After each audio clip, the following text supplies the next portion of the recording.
Соңгы вакытта популярлашып киткән тренинглар нәрсәсе белән куркыныч, шәхси үсеш дәресләрен кемнәргә үткәрү рөхсәт ителми. Эфирда таяну нуктасы тапшыру студияда Алмаз Афиятов исәнмесез. Хәерле кич, мөхтәрәм кунаклар, без бүген дә онлайн режимда эшлибез, әңгәмәдәшләр Skype аша элемтәдә. Чыннан да әлеге тренинглар турында без инде тапшыруларның берсендә аңа зур игътибар биргән идек һәм студия безгә дә нәкъ әлеге коучларның тренингларны үткәрүчеләрне чакырдык. Ул инде безнең сөйләшүнең bir ягы дип әйтик. Хәзер Әлбир Кырганов шулай ук массу күләм мәгълүмат чаралары арасында тәнкыйтьләп чыкты әлеге тренингларны. Әлбир хәзрәт, менә нәрсәдә икән сәбәбе? Ни өчен әлеге тренингларга безнең төрле яклап караш яши икән бүген? Хәерле көн, барыгызны да сәламлыйм. Ассаламу алейкум. Беренчедән, менә бу тренинг төшенчәсенә без нинди мәгънә салабыз, шуны аңларга кирәк. Икенчедән, кешегә шәхси үсешне кем ярдәм итә ала бу кешегә дип карасак, менә без дини күзлектән һәм халкыбызның даим тәҗрибәсеннән, шул ук тормыш тәҗрибәсеннән, ул бит Дейл Карнегиларның бер-береңне ничек матур иттереп, алдап, ялганлап, ничек тә булса башка кешеләрнең башларына басып алга үтәргә өйрәнү юлы түгел ул. Кешенең үзенең вөҗданы белән дә бит килешеп яши белергә тиеш. Әмма инде дини яктан караган вакытта ул бигрәк тә менә бу сәүдә итүдәме, алыш-бириш эшләүдәме, яки башкалар белән менә мөгамәлә төзүдәме, анда беренчедән халал юлын карарга тиеш син. Икенчедән кешеләрне рәнҗетүгә барырга ярамый.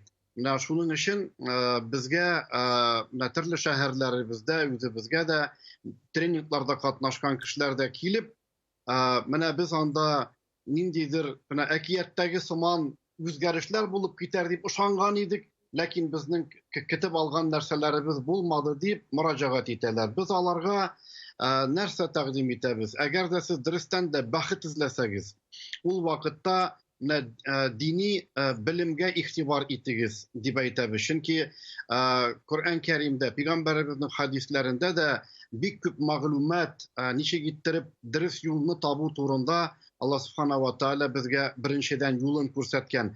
Икенчедән инде үзең җиң сызганып, тирләп эшләмәсәң, әгәр дә үзең дә кеше арасында кеше белән бергә кешегә ярап, үзең дә дөньяга бер матур караш белән матур иттереп, кешеләргә дә файда китерә алып яши алмасаң, бу вакытта нинди генә тренингларга йөрсәң дә файдасын күрә алмыйсың. Менә кызганычка каршы бу тренингка кешеләрне җыя торган алып баручылар күп вакытта кешеләрне, менә психологларыбыз әлбәттә әйтерләр әле инде, Гөлназ ханым да, Ләйсән ханым да инде алар тирәнрәк беләләр.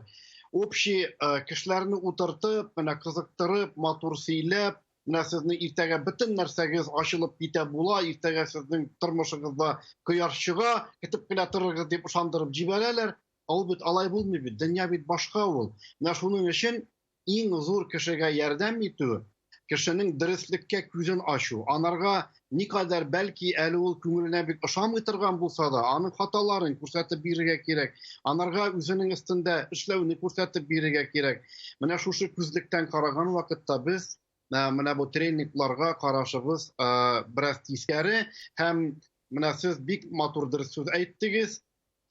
Профессионал кешеләр булырга тиеш. Алар әгәр дә психологлардан Әлбир хәзрәт, чыннан да менә Гөлназ ханым, нәрсәсе белән аерыла алар? Шул ук тренингларны үткәрүчеләр психологлардан, чыннан да хәзер ниндидер кыска гына курслар узалар да кемнәрдер инде башка кешегә дә тормышның ниндидер нечкәлекләрен дип әйтик, нәкъ менә рухи яктан ниндидер үзгәрешләр булырга тиеш икәненә өйрәтә башлар. Алар гомумән өйрәтергә тиешме һәм ни өчен әле ул тренинг үткәрүчеләрне дә күбрәк психологлар дип әйтәләр? Дөресме бу фикер? Olmaz. Xeyirli kеш тамашачылар. Рәхмәт сезгә дә, рәхмәткә дә шушындай бик мөһим теманы, проблеманы күтәрүегезгә. Менә мин күзәтәм, үземнең эшли башлаган дәврдә, мин эшли башлаган дәврдә генә түгел, мин психология өлкәсенә килгән дәврдә, ул инде соңгы бер 10 ел дип әйтергә була. Күзәтәм, менә шушы тренинглар үткәрүчеләр арасында ике төркем бар, ике категория бар. бар чын профессионаллар, белем алып, тәҗрибә туплап, намус белән эшләүчеләр, кешегә аларның беренче урында алар өчен кешегә ярдәм, беренче урында акча түгел, кешегә ярдәм итү. Һәм шул ук вакытта бар, соңгы вакытта кызганыч популярлаша бара, бар алар арасында эшмәкәрләр. Алар үзләре кемдәдер тренинг үткән булырга мөмкин, ниндидер психолог белән эшләгән булырга мөмкин.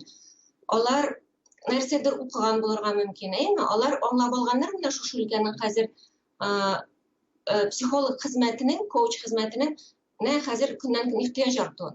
Чөнки менә статистика, соңгы еллардагы статистика күрсәтә, җир шарындагы һәр 4нче кеше невроз билгеләре бар. Ул ниндидер эчке канәгатьсезлек, шом, күңел шөмкелеге булырга мөмкин инде, әйме? Һәр 4нче кешегә психолог, коуч ярдәме кирәк. Һәм алар моннан бик оста файдаланадыр да инде. Алардан бик оста файдалана, чөнки алар инструментларын белә, чөнки аларда менә эшмәкәрлекнең эчке, нәрсә дип әйтәләр әле, эшмәкәрлек сәләте бар. Һәм алар менә бу социаль челтәрләр тәкъдим иткән инструментлардан оста файдалана. Һәм алар аның юлларын белә, ничек эшлисең, ничек халыкны җәлеп итәсең, һәм шушы тармакның бик табышлы икәнен, шуңа күрә өстән генә ниндидер белемнәр алып, үзләрен коуч, тренер дип тәкъдим итеп, шундый юл белән дә акча эшләүчеләр бар, кызганыч. Кызганыч шулай, бу күренеш бигрәк тә ничектер күңелгә тиеп әйтик, чөнки монда бит мин аңлыйм, ниндидер товар сатсаң әле син. Монда бит син ниндидер рухи халәтен үзгәртергә тырышасың кебек кешенең, һәм күңеленә кереп үтеп, аңа ниндидер буш вәгъдәләр бирәсең дә кебек була. Монысы аңлашыла. Ләйсән, хукукый яссылыкта менә бу тренингларны үткәрү ниндидер законга салынганмы бу? Чыннан да менә Әлбир хәзрәт әйтте, аннары мәчеткә киләләр дә аңлаталар дип. Ярый мәчеткә килеп аңлатсалар. Менә закон ягыннан шул ук зыянның күләмен билгеләү мөмкинме бу эшчәнлектә? Монда битәрем юкмы дигәндә, иң беренче карар кирәк, менә бу үткәрүче тренингларны гомумән менә бу организацияләрнең дип әйтик, лицензиялары бармы, юкмы? Менә бу лицензиялардан караганда, әйе, күпмедер дәрәҗәдә бу контрольгә алына. Ләкин әлеге лицензия, минемчә, бу бер нәрсә дә бирми. Лицензия ни өчен бирелә ул? Менә гомумән икенче якка әйткәндә, лицензияны алыр өчен нәрсә кирәк безгә? Безнең булырга тиеш оборудование помещение, мәсәлән, әйтик анда урыны яхшы булырга тиеш, кешеләргә уңайлы урын булырга тиеш, анда куркынычсыз чаралар мәсәлән кулланыр, каралган булырга тиеш. Менә шундый очраклар булса, ул вакытта әлбәттә лицензия бирелә, ләкин лицензия безнең кыскача гына программаны тикшерсә дә, менә бу тренинглар үткән вакытта нинди результат алуын кешенең һәм нинди белем алуын менә бу моментлар тикшерелми. Менә шуңа күрә мин дә әлеге моментларга күбрәк игътибар итәргә киңәш итәр идем инде. Һәм кешеләр аяк акыл белән хәл итсеннәр иде монда ниндидер эмоцияләргә яисә үзенең эчке халәтләренә генә бирелмичә. Безнең Гөлназ Галиеваның да фикере бар, әйдәгез әле сезнең белән бергәләп аны тыңлап үтик. Психологларның да, коучларның да кешегә ярдәм күрсәтү техникалары бар. Кешенең потенциалын ачуга килгәндә, коуч кешегә үз характерының көчле якларын аңларга ярдәм итә. Һәм шулай ук максатын билгеләүдә ярдәм итә. Буларын барысын да исәпкә алып, максатка ирешү өчен адымнар ясала. Бу эмоциональ һәм мораль ярдәм. Башка сорау шунда ки, коучлар арасында компетентлы булмаган белгечләр була. Алар бөтен өлкәдә дә бар. Һәм рухи мәсьәлә шулай ук мөһим. Әлбәттә, мөселман кешесенә исламда булган психологка һәм коучка мөрәҗәгать итү хәерлерәк. Әлбир хәзрәт, монда ниндирәк тискәре йогынты булырга мөмкин икән? Сез шул хакта да әйткән идегез, шуннан да әле ул хәзер мәсәлән вакытлыча ниндидер үсеш, анда вакытлыча ниндидер инде нәтиҗә күрсә дә, киләчәктә бу үзен ничек сиздерергә мөмкин икән кешеләрдә? Мин тулысынча килешәм менә безнең әлеге бу специалистларыбыз белән. Беренчедән, бу кадәр нечкә кешенең йөрәгенә, күңеленә үтеп керә торган һәм кеше бит ышанып ул менә шул тренинг алып барган кешегә бөтен йөрәген ачып сала бит әле. Ул кеше үзе дә ышанычлы кеше булырга тиеш беренче яктан. Без инде иманлы кеше булырга тиеш дип күбрәк әйтергә телибез. Һәм менә шундый да без мисалларны беләбез. Мәскәүдә кешеләрне җәлеп итәргә, бигрәк тә хатын-кызларны йога дәресләренә чакырып, шунда лабута дигән ниндидер бер үләннән чәйләр эчертеп, башларын мингәрәтеп, менә бер гаиләдә 20-21 яшендә 2 малай, 2 балалары бар. Ләкин менә шул хатын шушы йога тренингларына әллә кемнәргә менә син бәхетле буласың дип җиртә, бер дигән ире офицер кеше белән хәзер аерылышып, менә шул 2 баласын ташлап китәргә әзер хәлгә килеп җиткән. Менә беләсезме, шундый бигрәк куркыныч нәрсәләр дә бит әле бар. Безне борчыганы кайбер вакытта менә бу тренингларны, коучлыкларны кешеләрне тагын да күбрәк җәлеп итәр өчен динне кушып җибәрәләр. Әле менә янәсе менә без менә мусульманнар, менә без инде Коръән укыйбыз, менә без намаз укыйбыз дип ышандырып та җибәрәләр. Менә сорау бирәсе килә бу кешеләргә. Сез ничек бу тренингны үткәрергә менә бер 28 ел зур 47 мең кеше эшләгән заводның директоры миңа кергән иде. Ул әйтә, ничек иттереп мөмкин соң ул кеше үзе гомерендә бер нинди предприятиедә эшләп карамаган, ничә 500-600 кеше белән дә җитәкчелек итеп карамаган кеше, ничек иттереп менә ул шул тәҗрибәне үткән кешеләргә акыл бирергә мөмкин икән дип аптырап куябыз инде. Үзенең гомер тәҗрибәсен алган кеше, менә үзе юлларын табып өйрәнгән кешенең менә бу анда коучинг дип атыйбыз инде аны, тренинг дип атыйбыз инде аны. Менә ул иң якын кешеләребез, менә әби бабаларыбыз, якын менә олы тәҗрибә күргән кешеләр үзләренең менә бу авырлыкларны җиңеп чыкканнан соң менә шулайрак кирәк дип ихлас аларның аңлатуы безгә файдага. Һәм шуңа колак салсыннар иде яшьләр дә, әйе, шуннан да, менә профессиональ тренинг үткәрүчеләр һәм шулай ук инде бары тик акча эшләү максатыннан гына кешенең ничектер башын бутаучылар нәрсәсе белән аерыла. Һәм шулай ук моңа каршы көрәше буламы, юкмы, киләчәктә моның хакында рекламадан сөйләшербез.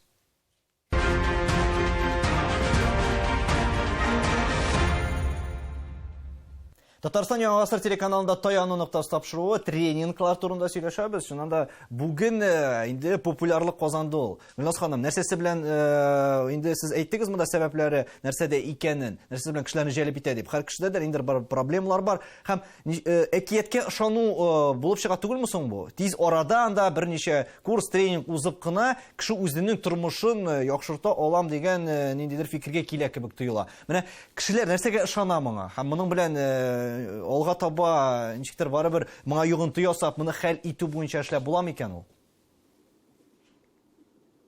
Кешеләр әлбәттә барысы да ышанмый. Бер категория бар. Тиз ышанучан, үз-үзләренә ышанмаган кешеләр, әйме? Алар менә шундый ялган вәгъдәләргә ышанучан булалар.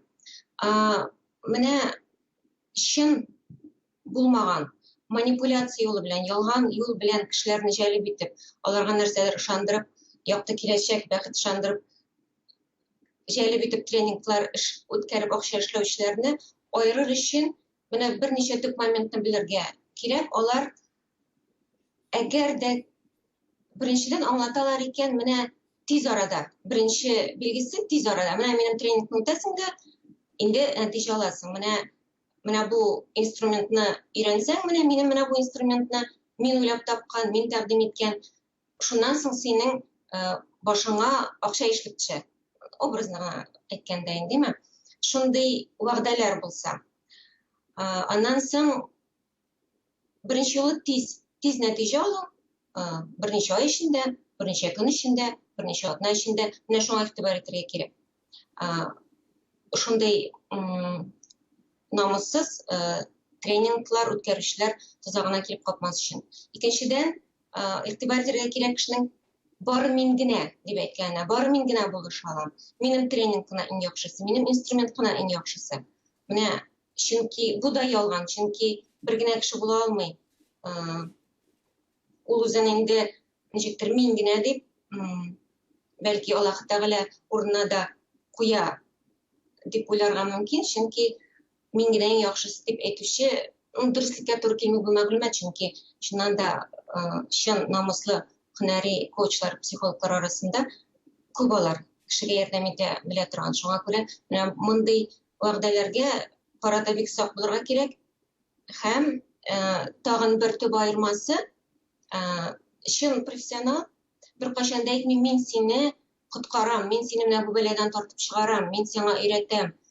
Ул әйтә, мин синең үзеңнең эчке көчеңне ачырга булышам. Син үзең нәтиҗәгә ирешәчәксең. Мин сиңа ярдәм итәм. Мин сиңа менә кайда ялгышканыңны, нинди авырлыкны җиңә алмаганыңны, авырлыкларыңның сәбәбен аңларга һәм шуның юлын күрергә өйрәтәм дип әйтә.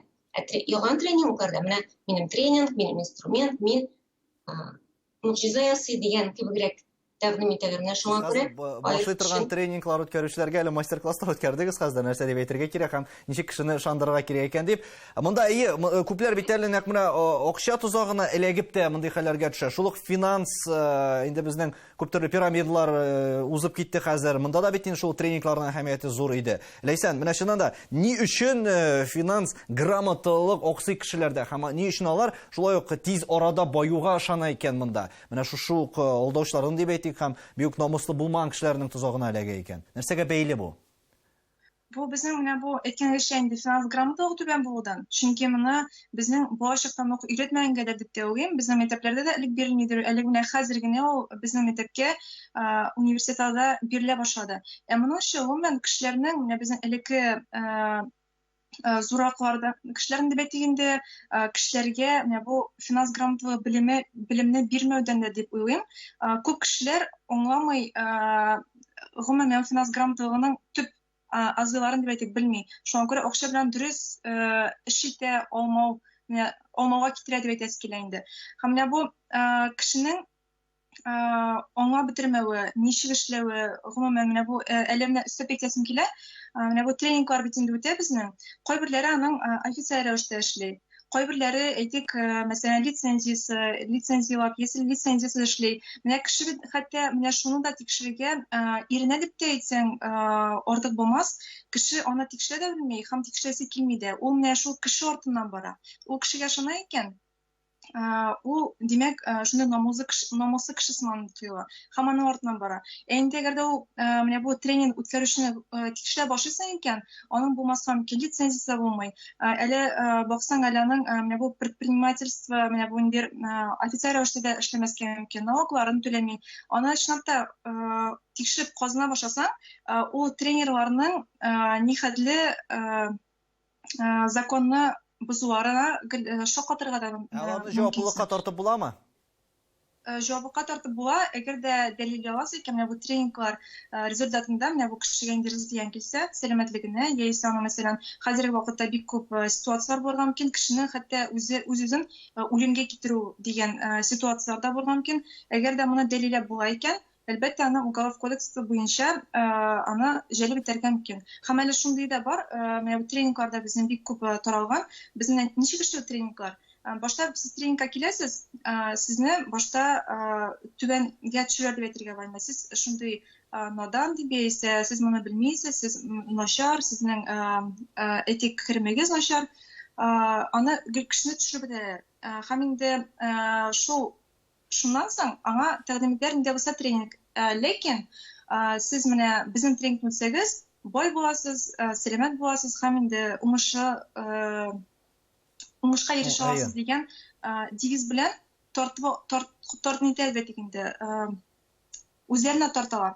Һәм менә шул вакытта, әгәр дә менә бу тренинг үткәрүче кешенең ничек булса кимсетә икән, менә бу массовый дип әйтик инде, кеше арасында яисә интернет-ситәләрендә булса кимсетү күренә икән, ул вакытта да аларны шулай ук җавапка тартырга мөмкин булачак. Кешеләрнең үзләре белән эшләү кирәктер монда бу очракта. Безнең коллегабыз Шулпан Галиәхмәтов да үзенең фикерен белдерде. Әйдәгез бергәләп әлеге видеоязманы карап алыйк.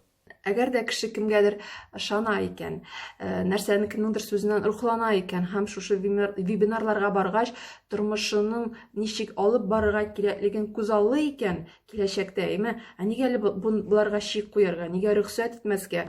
Хәзерге заманда һәр нәрсәнең таксасы бар. Гафу итегез, җырак китергә кирәк түгел, шул шәһәр җирендәге мәчетләрдә дә ул бар ул, никах, балага исем кушу турында әйтмим дә инде.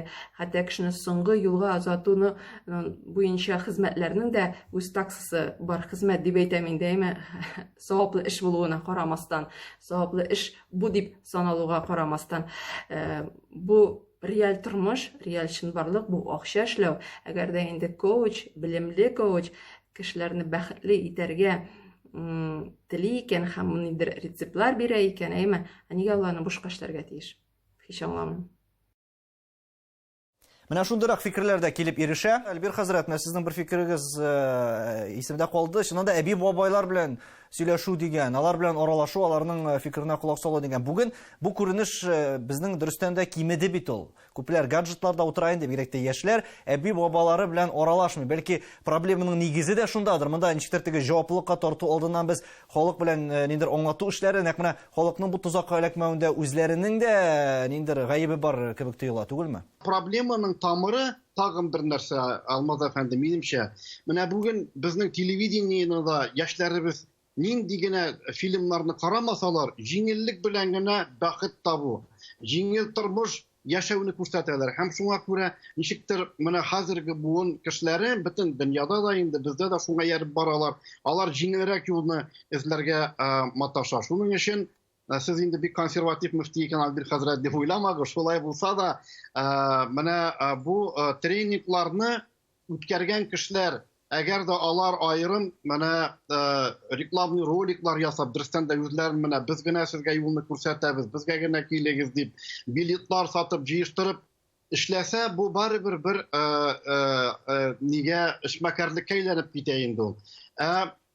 Шул ук вакытта дөрестән дә менә безнең буыннар арасын эзмәү, менә шул чылбырларны эзмәү, бу безгә бик мөһим мәсьәлә, чөнки тормыш тәҗрибәсен күргән кешеләр, үзебезгә якын кешеләрнең киңәше, ул безгә һәм Ләйсән ханым да әйткән иде, кешене үлемгә дә барып җиткерергә мөмкин дип, менә шул бер яңлыш әйтелгән сүз дә, киресенчә, менә кешенең шундый иң авыр вакытында, әгәр анарга матур сүз әйтеп, сабыр ит әле, менә үтеп китәр иншалла дип, йомшартып җибәрсәң күңелен, кеше әле менә ул үзгәреп тә китәргә мөмкинчелеге бар. Шуның өчен бу теге бәхәсле мәсьәлә ышанасы килә инде дөрестән дә, менә бу коучлык үткәрә торган профессионаллар бардыр дип.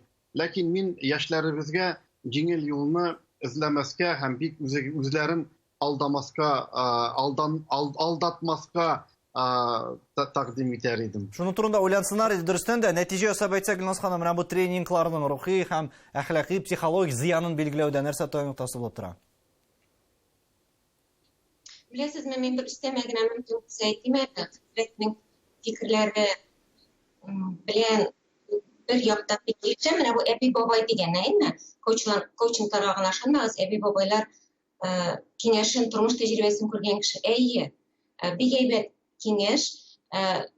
Әгәр дә шундый кешенең әби бабайсы булса, бит әби бабайлар төрле була. Үзе дә дөньяга тискәре караш белән, ярдәм сорап килгәндә үзен гаепле дип тәнкыйть белән тәрбияләүчеләр дә була. Шуңа күрә һәр очрактагыда әби бабай да булыша алмаска мөмкин. Шуңа күрә коучлар, психологлар ярдәме, ул инде әгәр дә ихтыяҗ булмаса, ул хезмәт дөньяда барлыкка килмәс. Мин аны шулай ук бердә инкар итәргә теләмим. Инде карарга кирәк. Кеше дөрес әйтә хәзрәт, шунысы белән бик килешәм. Җиңел юл белән генә, тиз генә коучингны, коучларны кабул итмәсеннәр иде, алар җиңел юл белән генә яшәргә өйрәтә дип.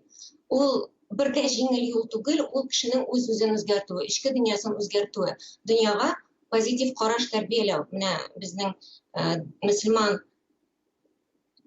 Психологыбызда әйтеп китте бит, коуч ул үзенең кешелек якларын күрергә өйрәтә дип. Әгәр дә мондый дәресләр кешегә ярдәм итә икән, шуннан да алар бик яхшы. Сезгә барыгызга да бик зур рәхмәт. Безнең белән элемтәдә булып, фикерләрегез белән уртаклашкан өчен сау булыгыз.